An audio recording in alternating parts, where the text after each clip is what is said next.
श्री स्वामी समर्थ. तर आज मस्त खमंग चवीचे कोबीचे थालीपीठ बनवूयात. त्यासाठी मी अर्धा कोबी किसून घेतलेला आहे.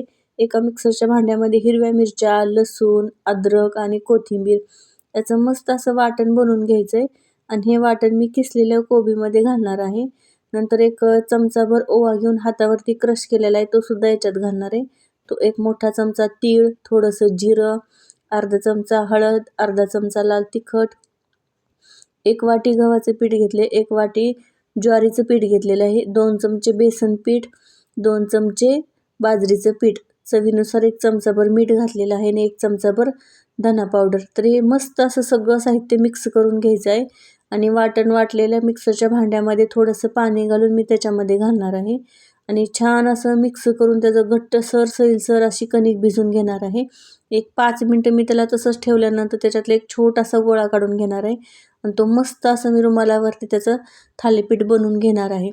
तर तव्यावरती 1 चमचाभर तेल घातलेलं आहे आणि त्याच्यामध्ये हे थालीपीठ घालून थोडं तेल सोडून मी त्याला 1-2 मिनटं झाकून ठेवणार आहे.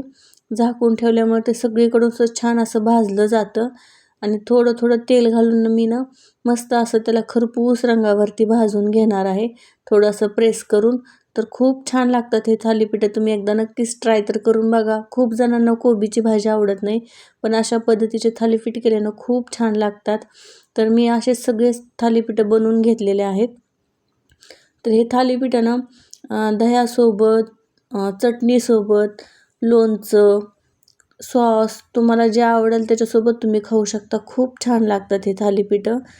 तर तुम्हाला माझी थालीपीठं आवडली असेल तर नक्कीच लाईक करा आणि तुमचे एका हातानं तुमच्या जिभेचे लाड पुरवा आणि एका हातानं माझ्या चॅनलला सबस्क्राईब करा.